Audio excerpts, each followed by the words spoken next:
Bienvenue à tous et à toutes. Nous sommes très heureux de vous retrouver ce soir et surtout très heureux d'accueillir Isabelle Le Bourgeois qui va donc nous parler de son dernier livre. Alors, je pense que vous avez tous lu déjà des livres, en tout cas vous la connaissez. Je la laisserai se présenter un petit peu plus.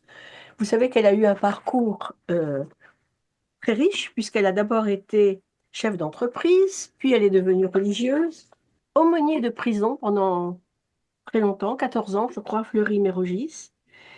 Et elle a formé donc des aumôniers de prison et elle a rejoint le Conseil général des lieux privatifs de liberté, qui est un lieu très important et où se sont succédés des responsables euh, tout à fait remarqués. Donc, son expérience lui a fait écrire toute une série de livres. Derrière les barreaux, j'ai vu en 2002, je ne les ai pas tous lus, je dois dire, mais ça donne envie. Dieu sous les verrous, 2006.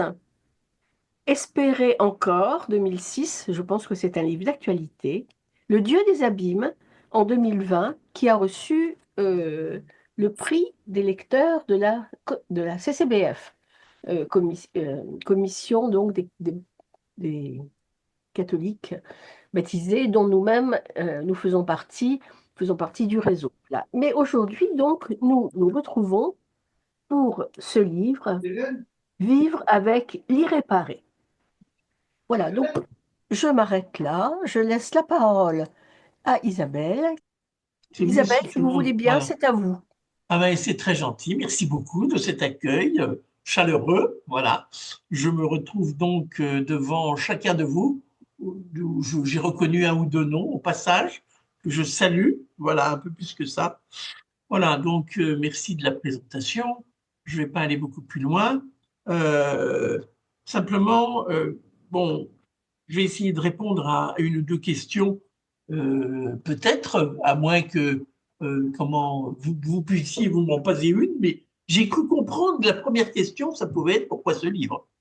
Absolument, tout à fait. Bon, alors j'y vais. Bon, Absolument. voilà. Alors en fait, je crois que j'ai eu toujours le goût et le désir de transmettre ce que j'entends, ce que j'écoute, voilà. Et le combat pour l'espérance qui se T'enregistres joue pas. dans l'écoute. Faire droit à ce que j'entends vraiment dans tous mes lieux d'écoute depuis tant d'années. Parce que la vie ne va pas de soi. La vie ne va pas de soi. On n'est pas toujours préparé à assumer ce qu'elle exige de nous. Bon. Voilà, il y a les accidents, les maladies, je sais pas, les divorces, la mort, les relations douloureuses, bon bref, tout ce qui est difficile dans nos vies ne manque pas. Et que faire avec tous ces énormes sacs à dos qu'on déverse dans mon cabinet de psy, parce que je suis psychanalyste aujourd'hui depuis de nombreuses années. Voilà. Et quand, surtout, et c'est ça qui m'a alerté depuis longtemps, surtout quand tous ceux qui déversent leur sac à dos, et ils sont là pour ça, hein, et je suis là pour ça aussi, bien sûr, pensent que tout est fichu, voilà, qu'il n'y a plus d'issue, qu'il n'y a plus d'espérance. Voilà. Bon, je parlais d'un sentiment d'impuissance, hein, quand il n'y a plus d'espérance, voilà. Euh, de nullité à gérer une vie qui semble échapper, voilà, au moins en partie. Et donc on fait face à ce que j'appelle moi l'irrémédiable, le définitif, voilà, l'irréparable. Et là, l'espérance est mise quand même à rude épreuve dans nos vies, voilà, quand les choses comme ça arrivent. Et la question, quoi faire de ma vie et beaucoup de gens qui me disent, ça fait longtemps que je me bats, puis je ne guéris pas. Voilà. Je ne guéris pas. Qu'est-ce que je peux faire pour aller mieux, hein, étant donné que je suis là, je me heurte à ce que je n'arrive pas à remettre sur pied. Voilà, il y a une douleur qui m'étreint depuis si longtemps. Voilà. Alors, dans, quand, je dois dire que pourquoi ce livre, c'est aussi pour rendre compte à la fois de ça, de ce cri-là des gens que j'entends et je me dis, mais qu'est-ce que j'en fais? Comment je fais avec ça? Voilà. Et puis aussi, pour comme chrétienne, euh, essayer de voir finalement comment j'espère. Comment est-ce que tous ces combats viennent heurter en moi ou non ma capacité à espérer en l'autre, à espérer en Dieu. je dois dire qu'il y a des moments où c'est quand même rude, parce que les gens sont pas dans l'espérance quand ils viennent me voir, hein. Donc, je n'ai que ça. Je fais face à la désespérance, on va dire. Voilà, à l'irréparable. Donc, il faut que j'aille chercher sans cesse du côté de ma relation à Dieu, de l'expérience que j'en ai déjà, bon, pour que j'essaye de trouver là, j'allais dire, un Dieu avec lequel je tienne. Voilà. Donc, j'espère pouvoir vous en dire un petit mot de ça. Voilà. Alors ça, c'est déjà pour ce qui concerne, j'allais dire, la raison du pourquoi je fais ce livre. Bon. Et puis, peut-être essayer de donner une définition un petit peu entre irréparable et irréparé, si vous le voulez bien. Voilà. Alors, l'irréparable et l'irréparé, c'est pas la même chose. Et ça m'a beaucoup aidé de prendre du temps pour faire ce travail et d'essayer de comprendre finalement qu'est-ce qui se joue dans la distinction de ces deux choses. Alors, l'irréparable, c'est un peu ce que j'ai essayé de dire tout à l'heure. Dans nos vies, c'est ce qui est irrémédiable, hein. C'est ce qui est perdu, c'est ce qui est définitif et du non réparable. Voilà. C'est du côté de ce qui a eu lieu et qui restera à jamais comme ce qui a eu lieu. L'accident, ben, il a eu lieu, on ne peut pas revenir dessus, ça a lieu. La mort, ça a eu lieu, on ne peut pas revenir dessus. Mais aussi les paroles blessantes que nous entendons dans nos vies, hein, la trahison, plein de choses dans des relations aux autres. Voilà. Des choses qui ont eu lieu et sur lesquelles il n'est pas possible de dire allez, on refait l'histoire et on la recommence. Oui. Alors, en fait, il y a quelque chose avec l'irréparable qui nous invite à accepter quelque chose comme un impossible retour en arrière. Ben, c'est pas toujours facile, hein. Je peux vous dire que très souvent dans mon cabinet, et peut-être dans vos vies, j'en sais rien, je ne les connais pas, en tout cas dans mon cabinet, les gens ont du mal à accepter ça. Voilà. L'implacable de l'irréparable. Parce que l'implacable de l'irréparable, c'est d'une certaine façon, je pourrais dire, comme la permanence de l'impossible. Voilà. Ça, c'est dur dans une vie. C'est dur, ça. Voilà. Et or, nous en avons des tas de choses comme ça dans nos existences. Alors, je me suis dit, mais on ne peut pas en rester là, c'est pas possible. Il n'y a pas que ça, quand même, dans nos vies. Il n'y a pas que ce qui ne peut jamais être, j'allais dire, revu. Voilà. Bon. Il n'y a pas de retour en arrière. Alors, au fil des années, et c'est ce que j'ai fini par appeler l'irréparé, en fait, j'ai découvert, et on découvre en nous les traces de cet irréparable. C'est ça que j'appelle l'irréparé. La trace, la conséquence, la suite, voilà. Le signifiant peut-être de ce qui subsiste, visiblement ou non. Voilà. J'allais dire de ce qu'a causé l'irréparable. Je vais donner des exemples. Je me cite, je vais prendre un petit extrait de mon livre là. L'irréparé, je mets, se constate sous forme d'une trace, plus ou moins douloureuse, violente, profonde, tel un chagrin qui n'en finit pas, une jalousie qui pique toujours au même endroit, une colère qui jaillit sans crier gare, une culpabilité qui fait douter de tout, etc. Et l'irréparé, en ce sens, est trace de notre histoire, voilà, de la plus douloureuse à la plus légère. Il s'inscrit, ou cet irréparé va s'inscrire dans une histoire originale, la nôtre, avec toute notre histoire déjà, notre histoire de vie affective, la manière dont on a été aimé, pas assez aimé, etc. Bon, toutes les blessures que nous avons eues, etc. Et ces traces en nous, de tout ça, de toutes ces affaires-là, elles subsistent en nous de multiples façons. Soit à bas bruit, voilà, à peine on les entend, voilà, à peine on les entend. Et puis, elles vont, tout d'un coup, elles vont jaillir dans des gestes, dans des mots, dans des émotions. Voilà. C'est ça la trace des blessures, des traumatismes, des brisures. Et je pense que c'est, pour moi, ma manière à moi de parler donc des traces de l'irréparable. La mort de quelqu'un a laissé des traces en moi qui sont terribles, et parce que c'est ce chagrin, cette révolte, cette impossibilité à accepter la mort, etc., etc. Bon, et qui va créer comme une espèce de colère permanente ou de tristesse ou de dépression, etc. Voilà, c'est ça que je veux dire par trace, hein, l'irréparé. Voilà. Alors, comment dire, c'est fondamental donc de ne pas confondre les deux, irréparable et irréparé, parce que, je veux dire, encore une fois, ça paraît très simple, et bien en fait, je vous assure que ça n'est pas tant que ça. Hein. Voilà. Oui, mais l'accident a eu lieu, et alors là, moi, je m'en remettrai jamais. Oui, d'accord, de l'accident, il a eu lieu. Mais justement, comment arriver à s'en remettre un peu, c'est-à-dire à guérir, à, à effacer le plus douloureux peut-être, à permettre que tout ça ne nous empêche pas de continuer à vivre et à espérer que la vie est encore possible.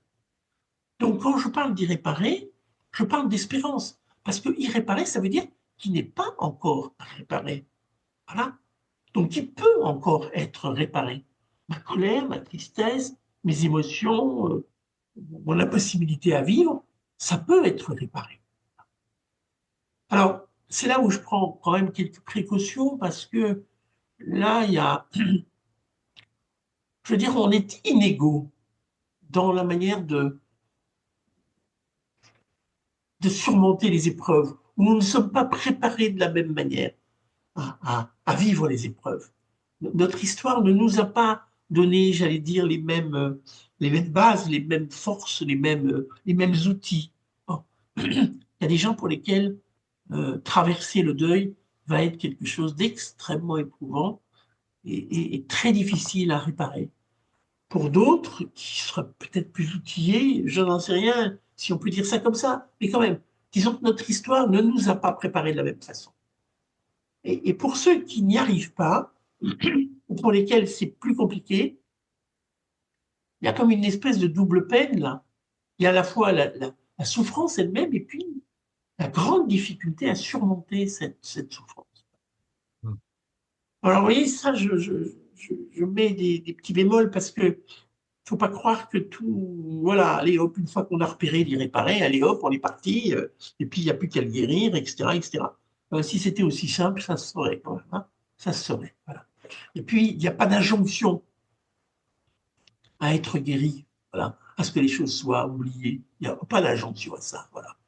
Il y a, il y a, il y a simplement, j'allais dire, un accompagnement le plus humain possible avec ceux qui ont besoin d'être écoutés, qui sont blessés, voilà, pour essayer de conserver la ligne de l'espérance.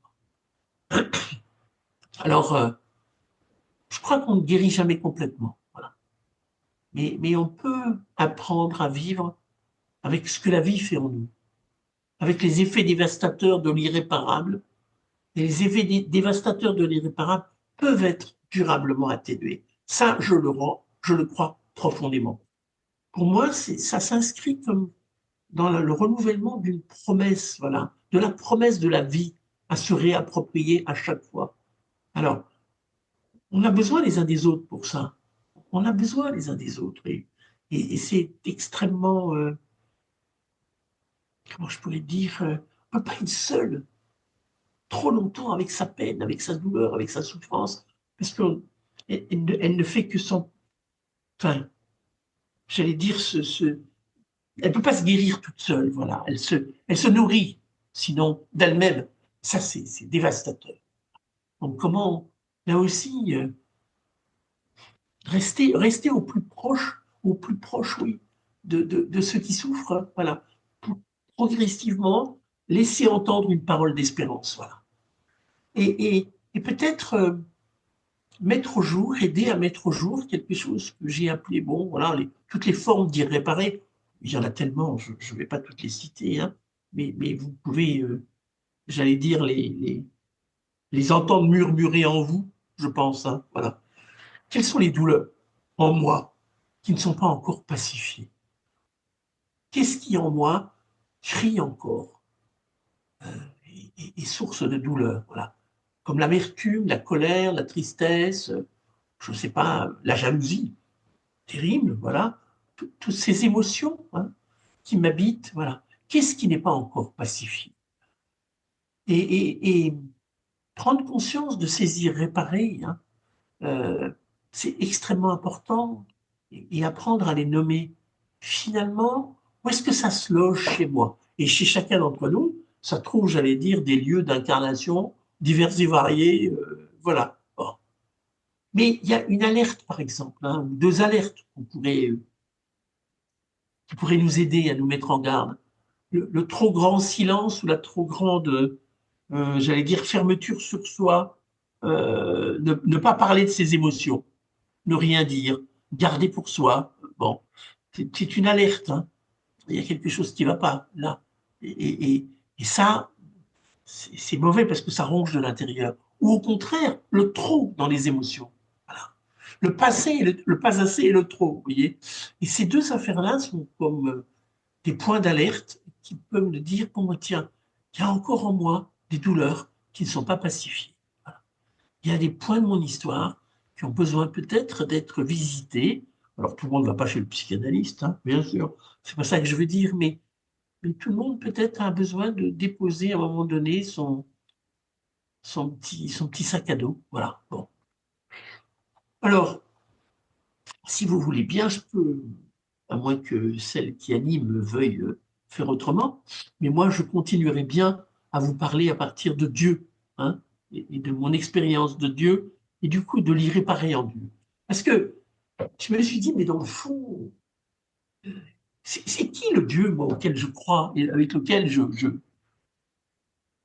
j'essaye de vivre depuis tant d'années, voilà, et qui m'est révélé à travers toutes ces écoutes, et notamment à la prison. Hein. Vous pensez bien que euh, les sacs à dos des personnes détenues, c'est quand même de sacrés sacs à dos, hein, et que la capacité à désespérer dans ces lieux-là est considérable. Bon. Donc je me suis dit, mais finalement, c'est qui? C'est qui le Dieu auquel je crois? Alors, je vais vous dire un chapitre de mon livre que j'ai intitulé le ressuscité irréparé.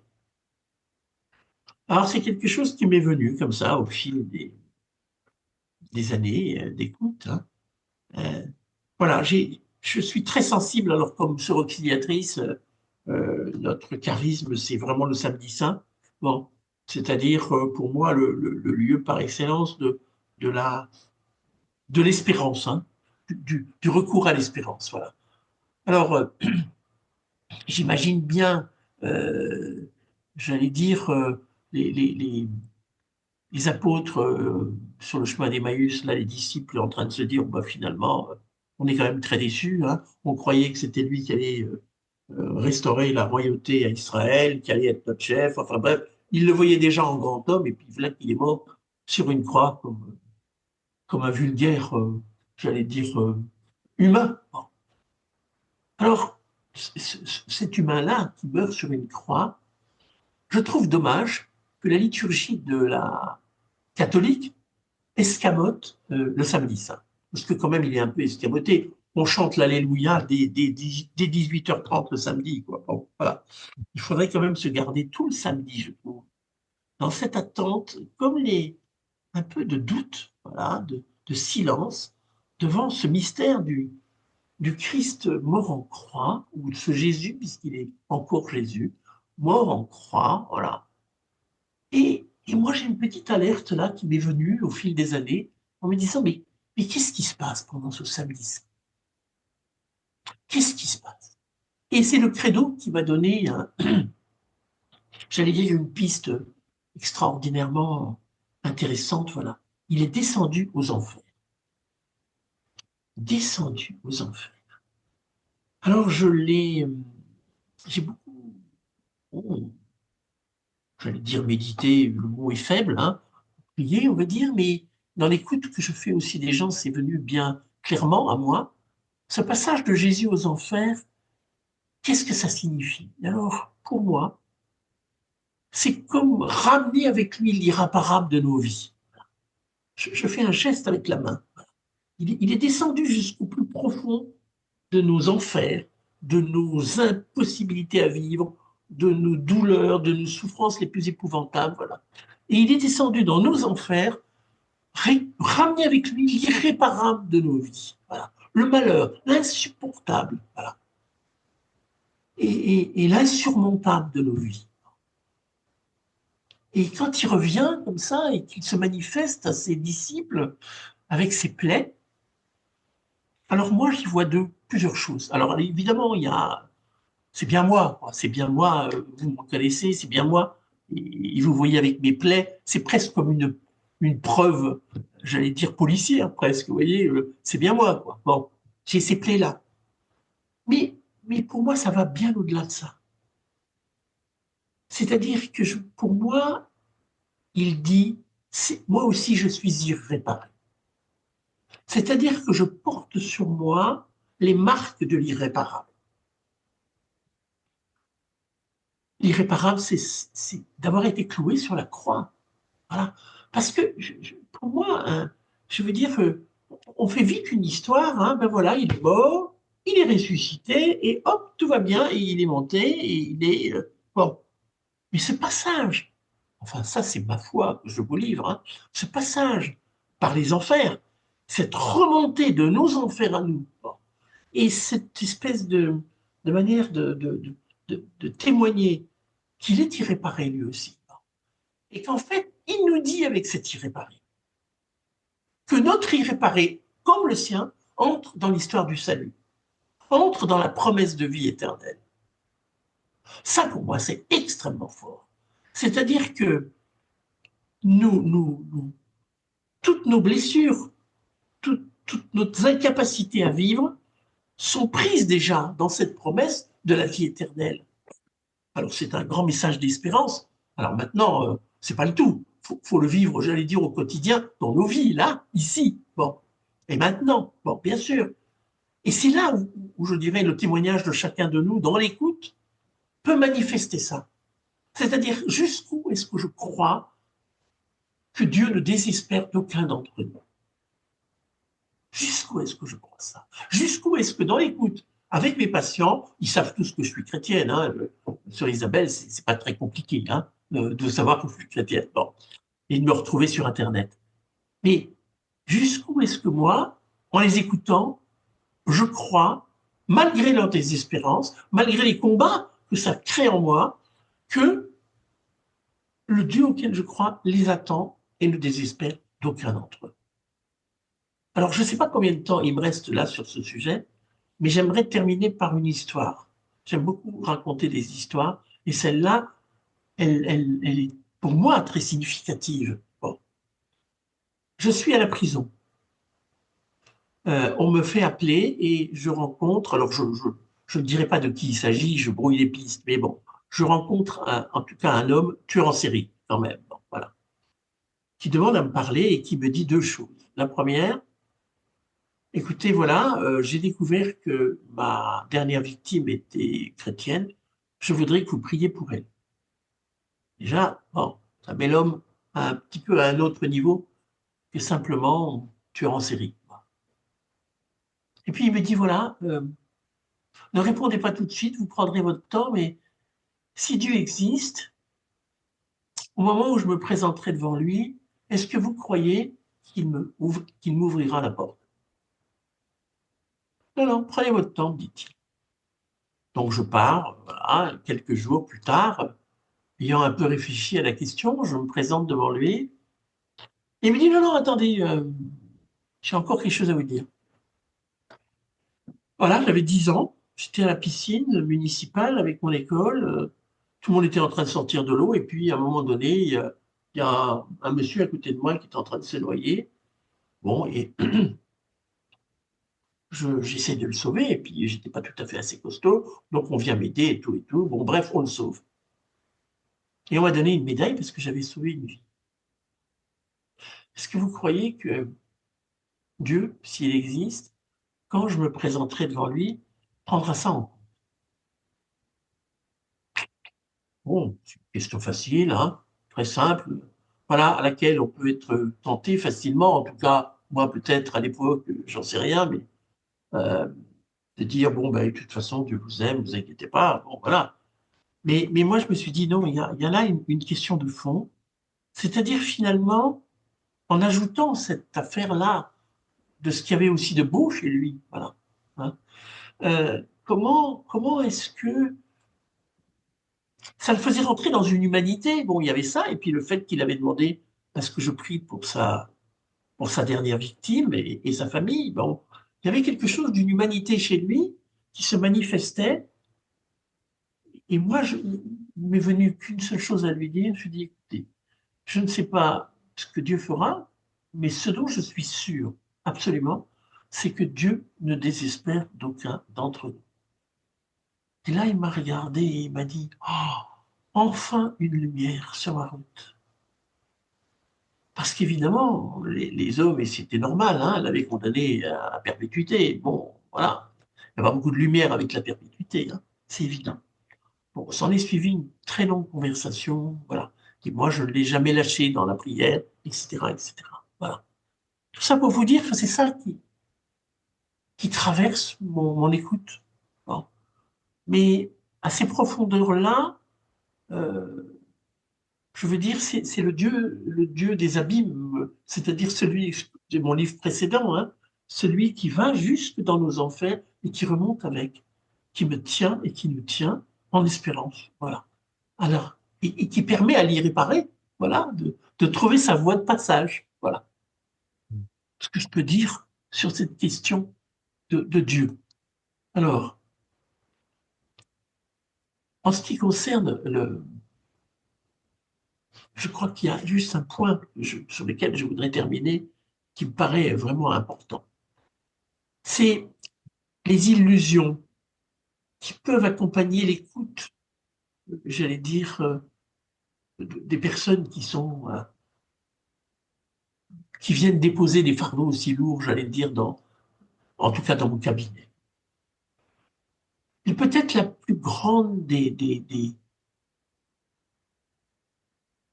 bon, des terribles nouvelles ou des terribles choses qu'on pourrait faire, j'allais dire, dans ces lieux d'écoute, ouais, c'est de nier l'irréparable. Vous voyez, les gens arrivent avec leur misère profonde. Voilà, par exemple, bon, ça fait longtemps maintenant que j'écoute beaucoup de personnes qui ont été notamment abusées dans l'Église, bon, euh, et qui me disent avoir parlé à un prêtre ou à quelqu'un, j'allais dire, de l'Église, bon, hein, et et qui leur avait dit, bon, ben, vous savez, peut-être que vous avez aguiché un peu le prêtre, hein, bon, voilà. Ou peut-être que finalement, bon, vous vous êtes trompé, c'était pas si terrible que ça, ou etc., etc. Nier ce que l'autre est en train de raconter. Nier son irréparable à lui ou à elle. Enfin, quand quelqu'un arrive avec des choses aussi dramatiques, hein, bon, je me rappelle aussi de cette mère de famille qui, dans un hôpital, pleurait son enfant. Et il y a déjà un moment de ça, mais je ne suis pas sûr que ça se dirait pas encore. Hein. Le prêtre lui avait dit, oh mais madame, Dieu doit vous aimer beaucoup pour vous envoyer une telle épreuve. Vous vous rendez compte? Enfin, c'est épouvantable. Voilà. Nier l'irréparable, nier la douleur extrême. Voilà. Ou bien, quand on avoue à quelqu'un que ben, ta parole m'a blessé profondément, et puis que l'autre lui dit, bon, ben, écoute, t'en entendras d'autres. Voilà. Voilà. Vous voyez, c'est toutes ces blessures-là que l'on nie. Et ça nous arrive souvent pour les petites choses de la vie de tous les jours. Oui, mais enfin, bon, écoute, tu vas pas en faire un drame. Tu vas pas en faire un drame. Bon. Euh, comment est-ce que, vous voyez, là, il y a quelque chose qui ne peut pas aller jusqu'au bout. À partir du moment où on a nié ça et où on s'est senti nier là-dedans, alors il va y avoir, j'allais dire, un mouvement de guérison qui va être quand même beaucoup plus lent, voilà, et beaucoup plus complexe. Et alors, toute cette affaire-là, elle est, comment dire, elle est vraiment à prendre en compte dans la manière dont nous écoutons les uns et les autres. Nous ne sommes pas tous des psychanalystes et nous ne sommes pas. Il n'y a pas que les psychanalystes qui écoutent. Et puis d'abord, tous les psychanalystes ne savent pas écouter. Hein. C'est pas parce qu'on est psychanalyste qu'on sait écouter. Et bon, et tous les prêtres ne savent pas écouter. Bon, ça, moi, c'est ma théorie. Hein. Bon, il y a il y a quand même quelque chose de spécifique là-dedans. Bon. Mais tout ça pour dire à quel point c'est fondamental, j'allais dire, quand quelqu'un nous dit quelque chose, comment l'écouter jusqu'au bout. Voilà. J'ai tout à l'heure, et je termine là-dessus, une patiente qui est venue me voir et qui m'a dit j'ai pas compris pourquoi on m'avait éjecté d'un groupe de parole alors que bon, je faisais que donner mon opinion sur quelque chose qui était dit. Voilà. Mais en fait, c'était pas tout à fait son opinion qu'elle disait, c'est qu'elle disait à l'autre ce que tu dis est complètement con. Voilà, grosso modo. Hein. Bon. Donc, bon, alors on a réussi à en parler. Je me dis, oh, mais je m'en étais même pas rendu compte, c'est terrible. Mais c'est tellement difficile d'écouter l'autre. Ben oui, c'est tellement difficile d'écouter l'autre, c'est vrai. Mais je veux dire que si on veut sortir de nos misères, il va bien falloir qu'on apprenne à s'écouter les uns les autres et puis à aimer s'écouter les uns les autres. Voilà ce que je peux vous dire pour démarrer. Un grand merci, c'était tout à fait passionnant. Donc maintenant, nous avons un bon petit moment pour échanger, poser des questions. Voilà, donc on est relativement nombreux, je vois qu'on est 31. Donc le mieux, c'est peut-être que si vous arrivez à le faire, vous leviez la main. Voilà, il se lance. Alors oui, Jean-François, vas-y.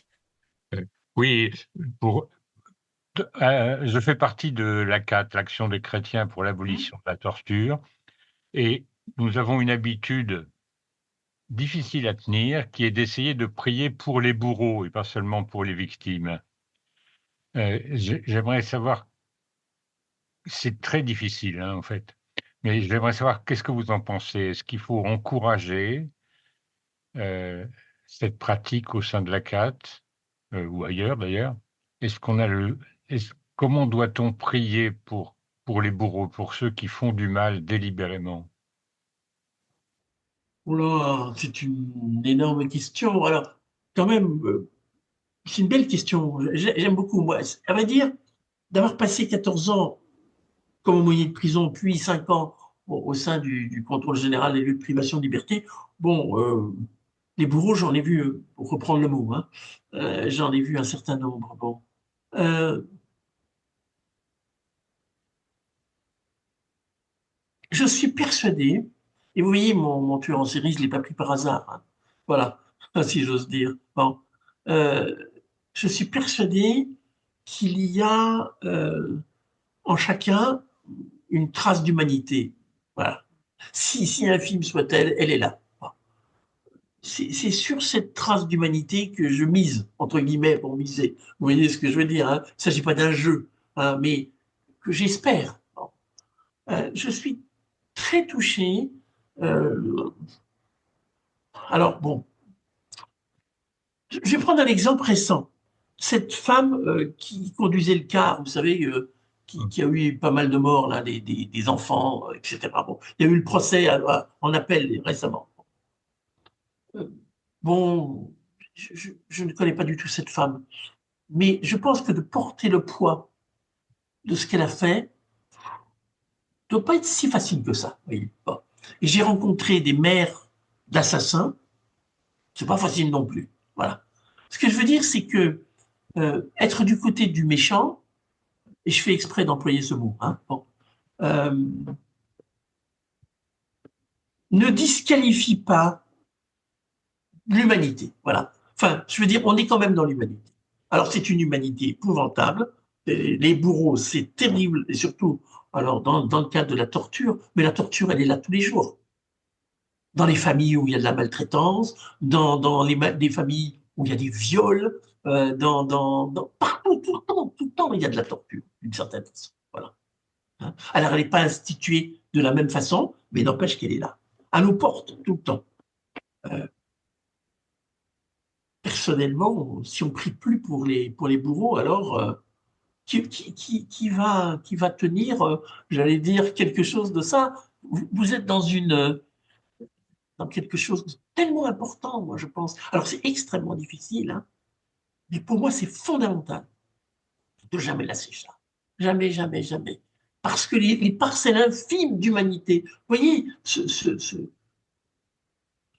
personnage dont je vous ai parlé tout à l'heure, bon, qui a sauvé une vie en étant petit garçon, puis après ça, qui se posait des questions, mais comment ça se fait que je suis devenu le salopard que j'ai été? Bon, parce qu'il a été capable de dire qu'il était un salopard. Alors, il a fallu du temps, hein. Et vos bourreaux, si j'ose dire, vous les voyez jamais. Vous priez pour des gens dont vous n'avez aucune idée de l'humanité. Donc c'est plus difficile. Je sais pas si je réponds. Je Oui, peux tout à pas fait, prendre merci. toute la soirée à ça non plus, c'est pour ça. Mais ça me passionne comme sujet. Alors, je vois que Jean-Luc Frémont a aussi levé la main, donc on va lui donner la parole. Bon, d'abord, merci de nous accueillir, hein, de Nantes. Euh, j'ai relu votre chapitre là, où vous dites l'acte créateur nous a fait vivants en expansion. Oui, Hein. Le chapitre là, qui commence à la page 112 sur le Jésus ressuscité. Et il se trouve qu'on est en train de lire à plusieurs le livre de Jean-Paul Gallet sur la théologie de Joseph Moin. Et oui, Joseph Moin dit bien comment la création n'est pas finie.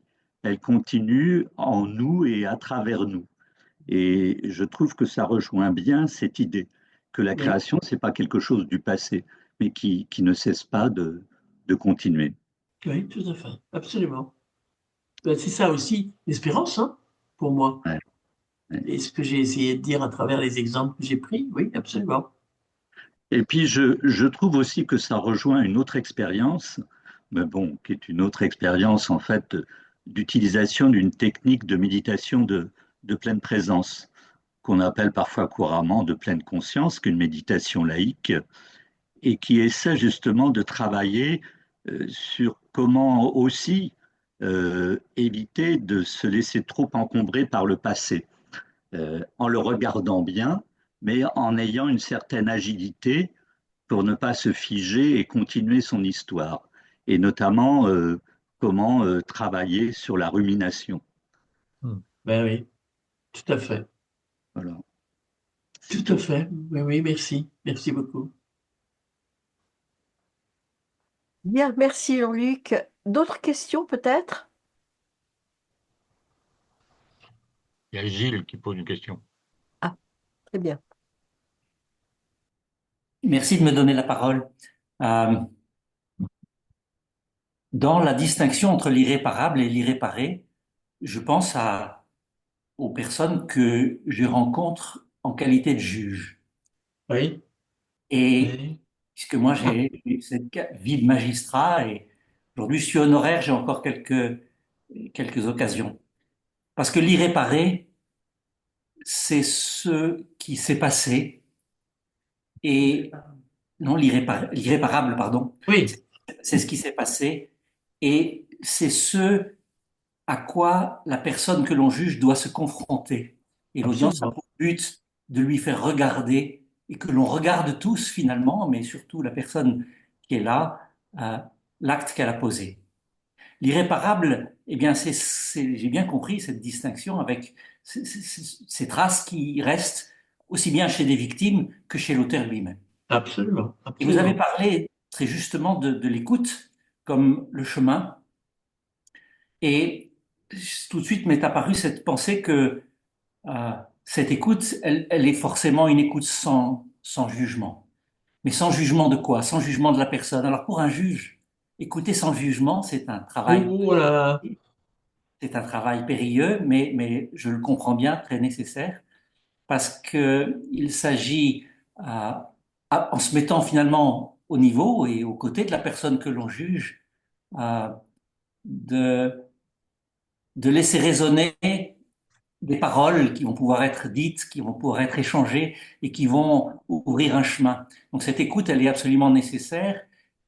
Finalement, l'espérance, elle est là dans la foi que l'on peut avoir dans l'avenir d'une personne qui a un chemin possible, même si elle ne le voit pas, même si personne ne le voit.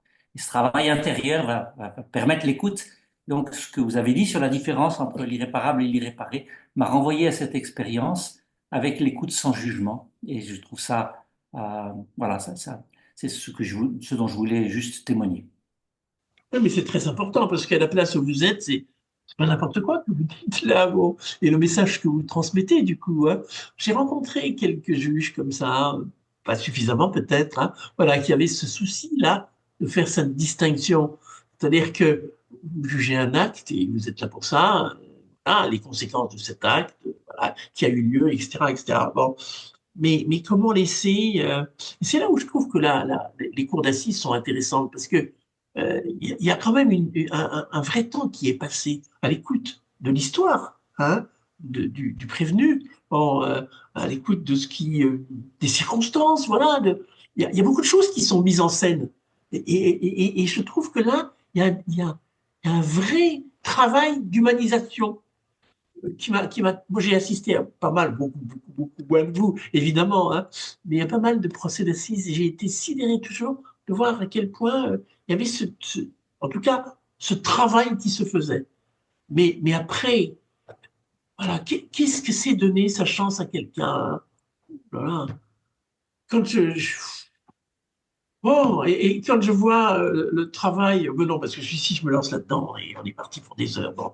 Mais le travail qui a été fait pour les viols de Mazan, enfin, je veux dire, la, la manière dont les peines ont été distribuées, je trouve que c'est un travail assez remarquable, quand même.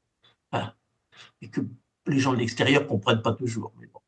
Qu'est-ce que vous voulez dire par là? Non, c'est surprenant ce que vous voulez dire. Ben, Euh, Pourquoi? parce que chaque cas a été étudié, chaque personne a été regardée dans son histoire, voilà. Hein, les peines n'ont pas été données comme ça. C'est ça qui ressort d'un procès comme celui-là. Enfin, le juge qui est là en face de moi dira peut-être le contraire, mais moi, c'est ce que j'ai ressenti et ce que j'ai entendu. Pour ajouter quelque chose, Oui. euh, ce qui m'aide, et c'est dans la question de monsieur qui priait pour les Bon.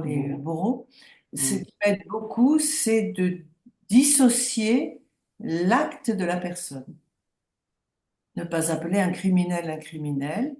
Un criminel, c'est une personne qui a commis un crime. Toujours garder ce côté que cette personne, vous disiez qu'il y avait une petite étincelle, Mm.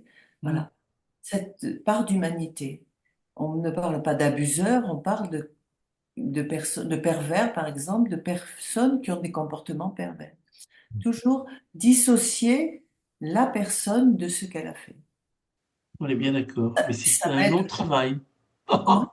C'est un long travail, ça. Parce que spontanément, on va dire tout à fait le contraire. Là, celui-là, c'est un menteur, celui-là, c'est un ceci, celui-là. Voilà. Et oui, et Parce bien que sûr, si hein, c'est et une on est parole, tous piégés. celui-là, c'est un menteur, c'est une parole de notre jugement. Absolument. Ah oui, absolument. Ça n'a rien à voir avec la connaissance du bien et du mal. Eh oui, mais bon, voilà. Et on est ainsi fait qu'on tombe dans le piège, hein, là aussi. Bon. Mais vous avez tout à fait raison. Merci pour cette distinction qui est, j'allais dire, fondatrice d'une écoute humaine, humanisante. Voilà. Parce que, oui, je dis bien fondatrice de ça. C'est en partant avec cet arrière-fond-là qu'on a le plus de chances voilà, d'écouter de façon humanisante. Donc, merci de Le l'avoir dit. danger d'ailleurs de ces étiquettes qu'on met sur les uns et les autres, c'est que sur des gens fragiles qui se demandent qui ils sont, à la limite, ils préfèrent être un menteur plutôt que quelqu'un qui a menti, c'est-à-dire qu'ils adhèrent finalement à ce modèle qu'on leur donne d'eux-mêmes. Et je trouve ça très dangereux.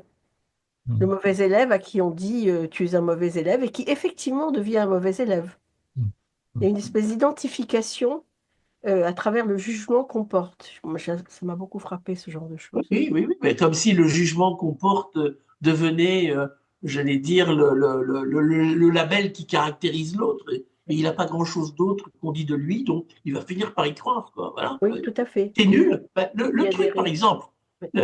les parents qui ont dit à ces enfants assez fréquemment ou trop fréquemment qu'ils étaient nuls, ils vont finir par le croire vraiment, hein. Oui, Ouais. bien sûr. Mm. Et ça se met, c'est terrible ça. Alors voilà de l'irréparable, hein. Alors là, ça laisse des traces, hein. Des paroles comme ça, c'est terrible, hein. C'est terrible. Ou des paroles du genre, tu sais, ta sœur, elle est quand même infiniment plus brillante que toi. Mais enfin, bon, tu fais ce que tu peux. C'est terrible. Mais c'est terrible, des choses comme ça.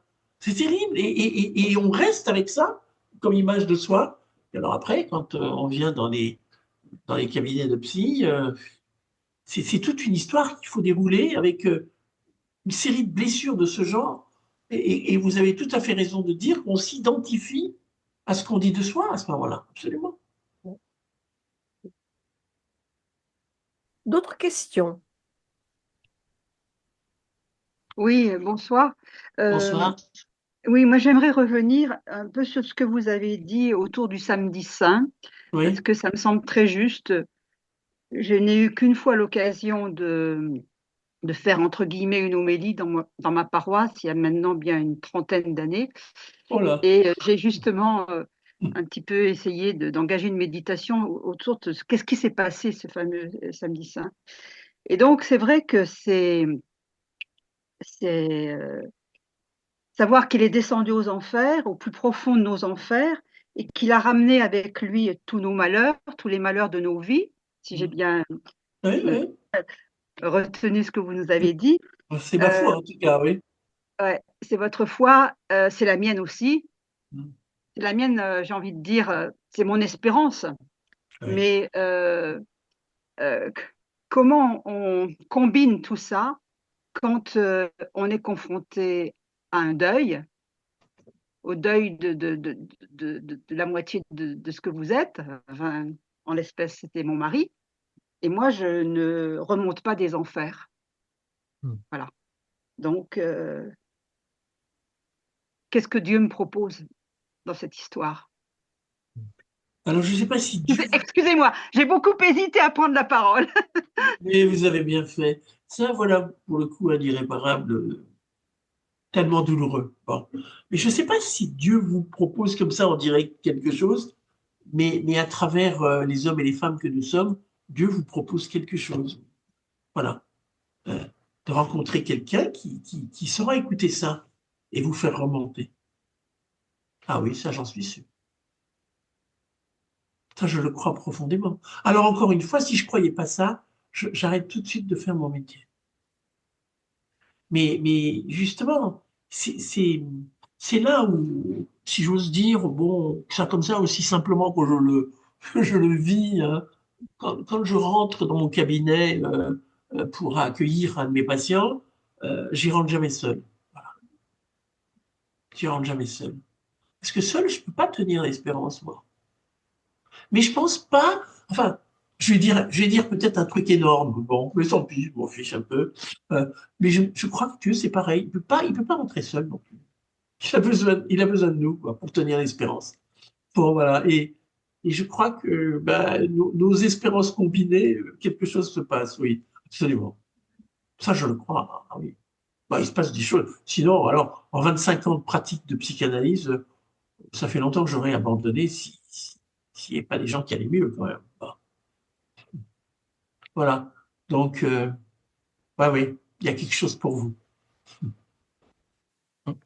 Mais si je peux parler? Oui, vas-y. Parce que justement, ça prend la suite de la question qui vient d'être posée.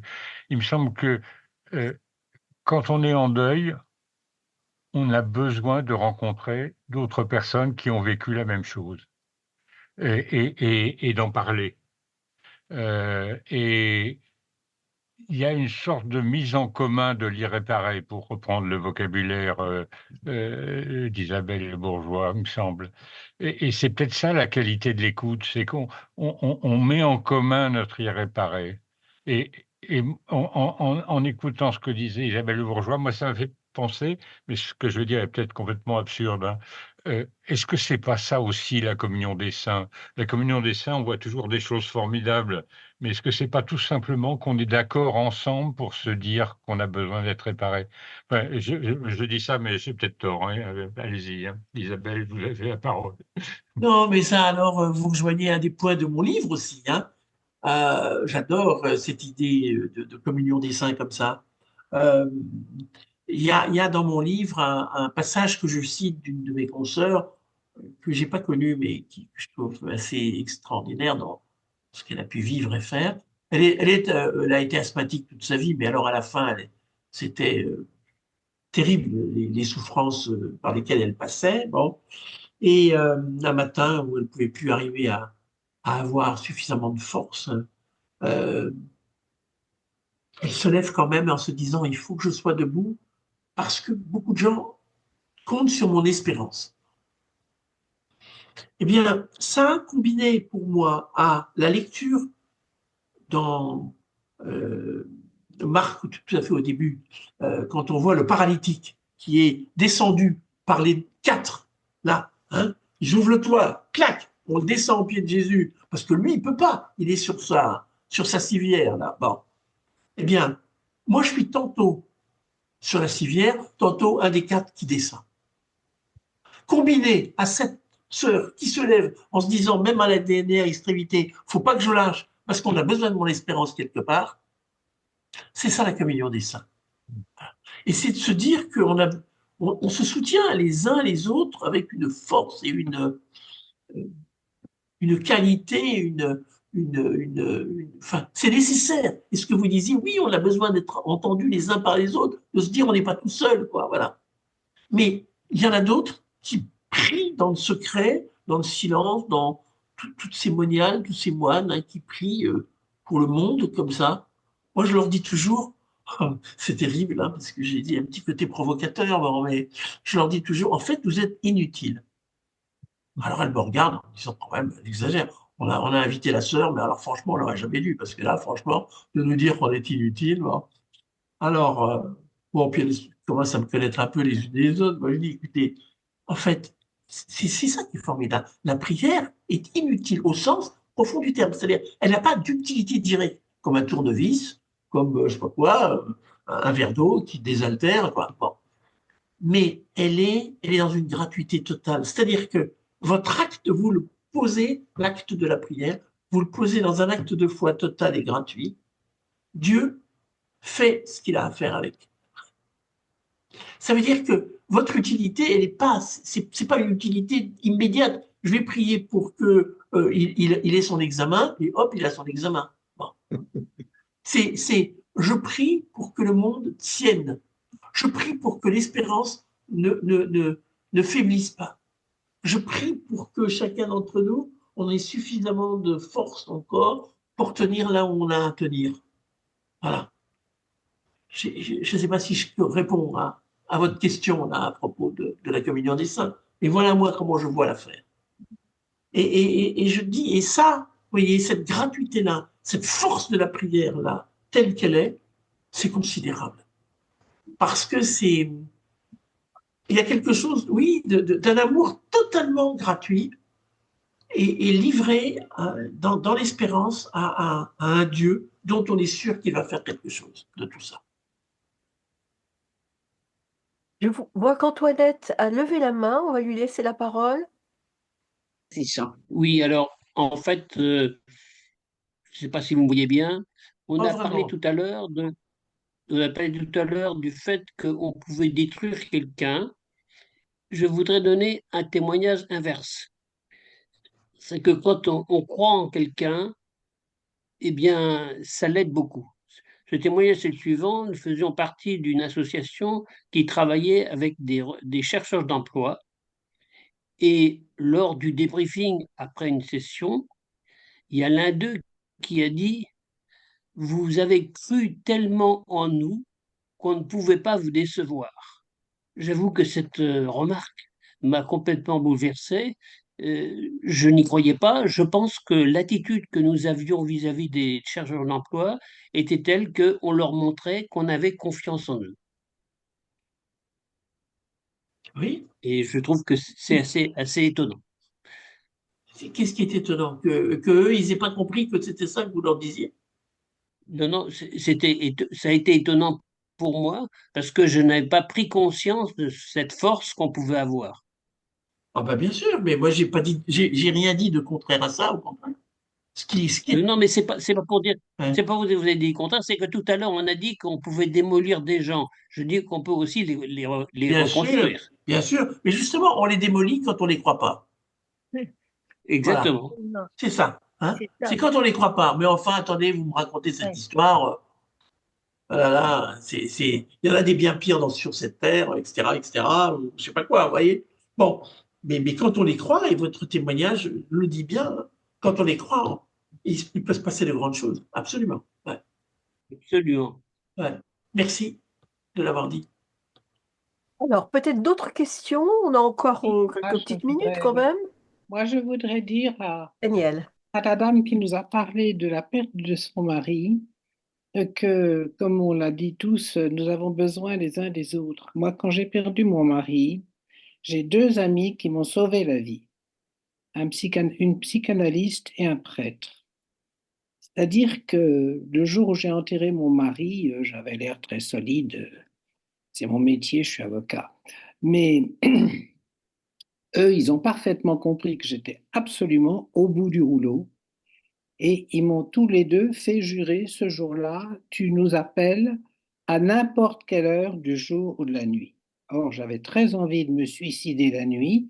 Comme on n'appelle pas à 2 heures ou à 3 heures du matin, eh bien, je ne me suis pas suicidée parce qu'à 7 heures du matin, je n'en avais plus envie.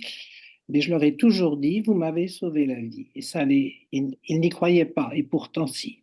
Moi, je dis et j'affirmerai jusqu'à la fin de mes jours que grâce à l'amitié, je suis devant vous aujourd'hui.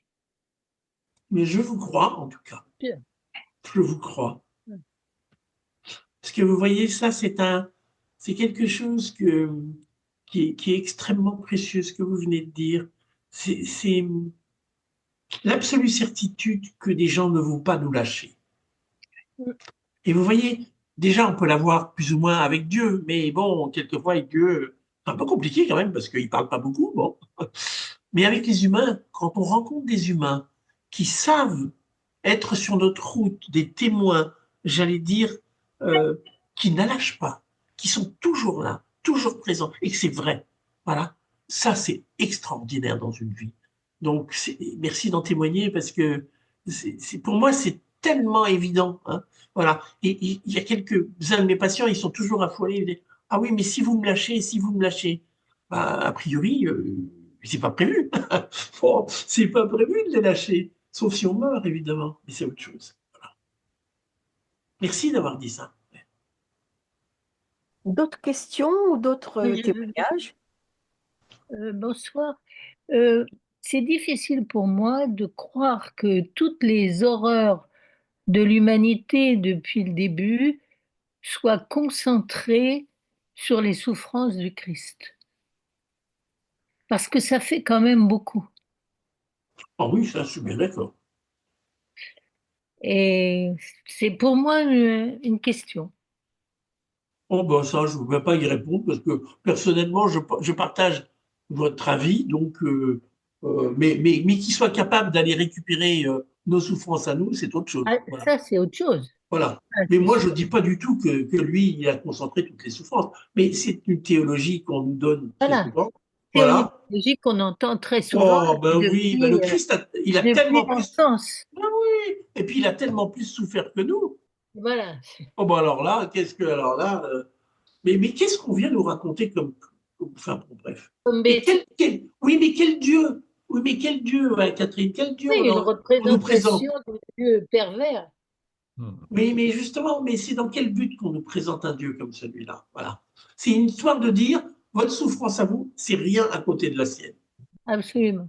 C'est encore une manière de minimiser la souffrance humaine. Bon, toi, ma petite mère, tu souffres, mais alors le Christ, t'as vu comment il a souffert? Alors tu te mets devant, et puis tu pries, et tu iras beaucoup mieux. Mais attends, ça fait partie des ça. Mais oui, mais bon. Horrible, horrible. Et l'exemple que vous avez donné de cette femme qui perdait un enfant Ouais. et Ah oui. la posture du prêtre, Ah c'est bah oui, mais impensable. véridique. Impensable. Véridique. Véridique. Mais Dieu je vous doit. vous Ah ouais. crois. Mais c'est Mais affreux. voilà. Mais alors, en quel Dieu est-ce que l'on croit les uns et les autres hein, là? On est renvoyé à ça. Hein. Donc, moi, mon livre sur l'irréparé, il parle évidemment de notre souffrance humaine, mais il renvoie aussi à un type de Dieu auquel on peut j'allais dire, avec lequel on peut continuer de battre, de travailler, de traverser la vie. Ah, c'est fondamental. Fondamental. Fondamental. Et là, il faut qu'on soit bien au clair. C'est tous ceux qui vont nous présenter un Dieu qui, de toute façon, nous, on n'est rien à côté de lui. On vaut rien. lui, il vaut tout. Mais attends, déjà, il y a un truc qui ne va pas là. Ben alors, pourquoi il nous a fait, si on vaut à ce point, rien du tout? Me demandait un petit-neveu de 7 ans l'autre jour. Dis-moi, toi qui es bonne sœur, pourquoi tu peux pas me dire pourquoi est-ce qu'on nous dit que nous, on vaut rien par rapport à Dieu? Alors, pourquoi il nous a fait si on vaut rien? Pas mal, hein, 7 ans. C'est atroce qu'on dise encore des choses comme ça. Évidemment. Voilà. C'est atroce. Bon, enfin, on n'a pas dit ça ce soir. Hein. Non, non, heureusement. Bon, voilà. Bon. Encore une dernière question? En ce qui me concerne, j'en ai un petit peu parlé avec Isabelle avant que nous n'ouvrions les micros. Moi, je suis très, comment dire, très préoccupée par l'idée qu'on pourrait créer dans l'Église un ministère pour lequel il faudrait bien sûr être formé, je crois que là on en a pris conscience ce soir, qui serait un ministère de l'écoute. Voilà, parce que je pense qu'aujourd'hui, il y a un énorme besoin. On y a été sensibilisé avec la conversation dans l'esprit. Et beaucoup d'entre nous ont déjà découvert ce que c'est qu'effectivement d'écouter la parole de l'autre avant de vouloir absolument affirmer ce qu'on a soi-même en tête. Voilà, mais ça pourrait devenir un nouveau ministère ouvert aux laïcs, justement. Peut-être Ah oui, ah oui. Voilà. Ah oui, alors. Aux hommes et aux femmes. Ça ne dépend pas du genre. Non, non, non. Ah. Parce que peut-être Et les ça laïcs existe diraient peut-être déjà. moins de bêtises, je ne sais Alors, pas. je crois, enfin, pour moi, ça inclut, on en a parlé tout à l'heure un tout petit peu, ça inclut deux choses. Hein. La première, c'est que on soit formé, et vraiment formé, Ah oui. et que dans cette formation, on aide à discerner ceux qui sont capables d'écouter ou pas. Parce que c'est pas parce que vous êtes formé que vous êtes capable d'écouter ou pas.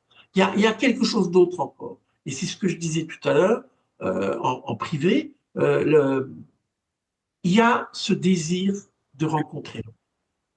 Si on n'a pas le désir de rencontrer l'autre, si on n'a pas de l'amour, j'allais dire, spontané pour la personne qui est en face de nous et qui nous est confiée, alors c'est pas la peine d'écouter. Voilà. Ça, à mon avis, c'est vraiment fondamental. Bon. Et puis, dernièrement, je pense que pour avoir fait quand même pas mal d'aumôneries de prison, aussi de l'aumônerie d'hôpital, si on nous donne d'écouter, qu'on nous donne au moins aussi la possibilité de réconcilier. Ça va de pair. Parce que si... Bon, alors là, à la prison, on écoutait, moi j'écoutais, et puis si quelqu'un voulait absolument passer par le sacrement de réconciliation, il fallait appeler le prêtre. Alors heureusement, et j'avais des prêtres avec lesquels je m'entendais bien, il ne recommençait pas toute son histoire, hein, et le prêtre ne faisait que donner l'absolution. Attendez, mais ça veut dire quoi ça? Ouais. Et pour le prêtre, et pour moi, et pour le gars qui venait de se confesser. Mais on n'est pas tous prêtres, prophètes et rois. Ah ben si, mais il paraît que ça, on l'a un peu oublié. Non, mais attendez, vous prêchez une convertie totale. Hein, là. Alors, c'est bien. Je sais bon, là, bien. moi, je suis complètement là-dedans. Mais oui, mais ça, quand j'étais à la prison, l'évêque, il n'arrêtait pas de me dire, attention Isabelle, hein. Attention Isabelle, moi j'ai appris que vous confessiez, hein. Ça va pas du tout. Hein. Je dis, attendez, confesser, j'ai le droit de confesser. Mais si, mais attendez, vous n'avez pas le droit de confesser. Mais je dis, attendez, confession, vous voulez dire quoi? Vous voulez dire que ça se termine uniquement par le sacrement de réconciliation et que ça, j'ai pas le droit de le donner? Rassurez-vous, je fais à ma manière. C'est un ministère de Oh, mais alors. Et je faisais à ma manière. Moi, je disais aux personnes détenues, écoutez, voilà, moi, j'ai entendu.